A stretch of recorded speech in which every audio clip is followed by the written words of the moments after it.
Hello everyone. I'm Nikita Kore, a geopolitical intelligence analyst at Midcat Advisory Services, and I'm back to discuss the COVID-19 numbers of India with you. I will be using the numbers of 6th of July as are being flashed on the screen. We are now nearing about 2 million cases, and it's a good time for us to stop and take a good stock of where we are at and what's going to happen next. Looking first at the nationwide analysis, we see that the number of cases is reaching 2 million, and with that, we continue to retain our position as the country with the third largest number of infections in the world, behind only the US and Brazil. On a more positive note, however, only 30% of these are active cases. The doubling rate in India is also decreasing to 21 days, a slight better bend from the previous 20 days. The per week growth rate of COVID-19 infections is also seeing a continued decline from about 27.5% to just below 20% now, and as we're seeing over here. India has also seen, however, on the more negative note, more than 50,000 new cases every single day for the past week. The single largest increase was on 31st of July with more than 57,000 new cases. This is a worrying trend that needs to be looked at with increasing caution, and the areas where the increase is happening needs to be peered down and dissected. Looking next to the deaths caused due to COVID-19, we see that India as of 6th August has just over 40,000 deaths noted. This means that we have a low case fatality rate of just above 2%. This is especially uh, a good note when marked against other countries with similar infection rate. However, the number of deaths is also increasing, and the past week did record about 5,000 additional deaths.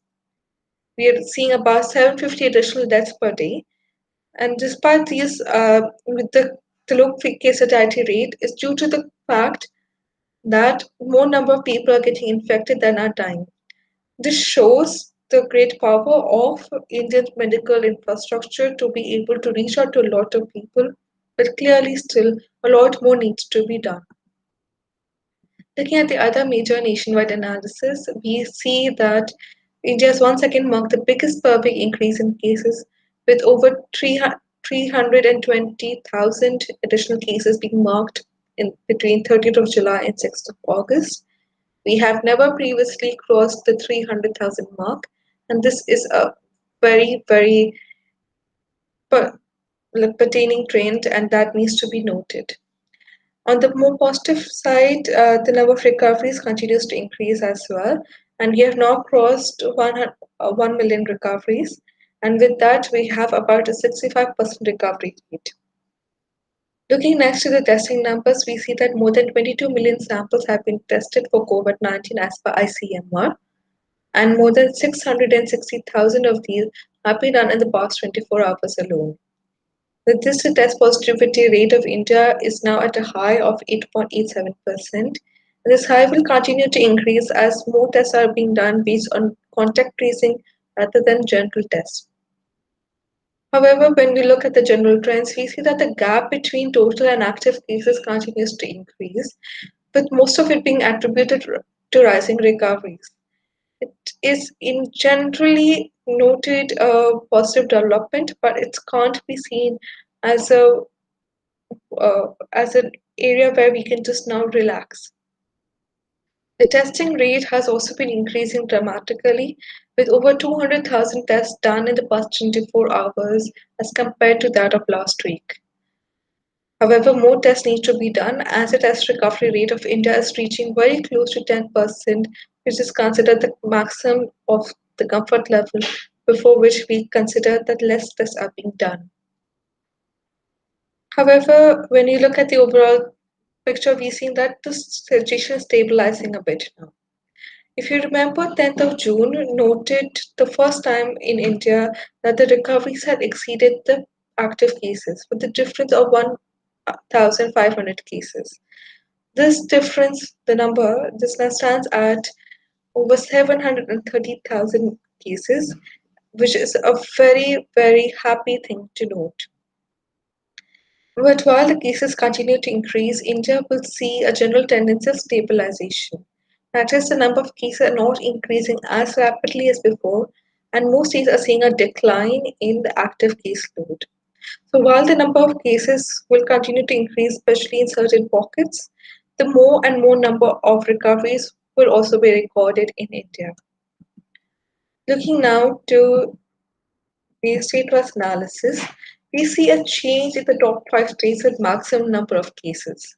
These are now Maharashtra, Tamil Nadu, Andhra Pradesh, Karnataka, and Delhi. You will notice that Andhra Pradesh is a new entrant, and this is something we need to look at before. The five states now together contribute to about 62% of all cases in India. The top five states with the highest number of fatalities are Maharashtra, Tamil Nadu, Delhi, Karnataka, Gujarat, and they together contribute to about 75% of all fatalities, which is a strange thing to note since more and more infrastructures to deal with the health issues in these metro cities are being developed. The major metro cities of India continue to have the maximum caseload, with Delhi, Mumbai, Pune, Chennai, Bengaluru, Hyderabad, Ahmedabad, Kolkata, and Gurgaon now recording about 30% plus of all cases in India. As noted previously, Andhra Pradesh has seen a sudden spike in cases. The state has recorded more than 45,000 new cases in the first 6 days of August alone. 31st July, in fact, recorded 10,000 plus additional cases in a single day. And while the percentage increase has been declining, the state has 43% active cases and 56% recoveries. It is an area where we need to see what is happening and why are certain pockets of Andhra Pradesh increasing the number of cases. However, this is becoming increasingly difficult since the state is not releasing the entire data district wise.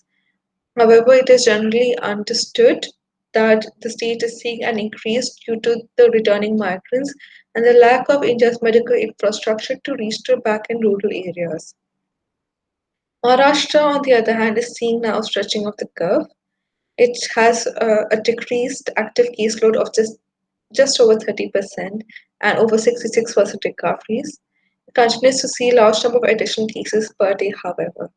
The past week saw close to 9,000 new cases every single day, with 30th July noting a single day increase of more than 11,000 COVID 19 cases in Maharashtra. But when you look at the two main cities in the state, which is Mumbai and Pune, we see the stretching of the curve phenomenon happening over here. Mumbai is stabilizing. The city has recorded only 5,000 additional cases in the first 6 days of July, which, when compared to Pune, recorded almost 15,000 additional cases. That is, there's almost a difference of 10,000 more cases in Pune as compared to Mumbai. Mumbai also has an active case load of just about 18%, whereas Pune has of 40%. And Mumbai has also been noting about 1,000 additional cases every single day, while Pune has been noting about 3,000 additional cases every single day for the past week. So you're clearly seeing that Pune is emerging as a new hotspot in the state where increasing restrictions will be imposed in the coming weeks. This is another area where we need to be very, very careful. And despite the fact that the recoveries are more than the active cases in almost all states and all cities, we need to become increasingly vigilant as we go about in Unlock 3. But as we go about our work, please make sure you wear a face mask at all times and maintain social distancing even within your homes. Until next week, take care and goodbye.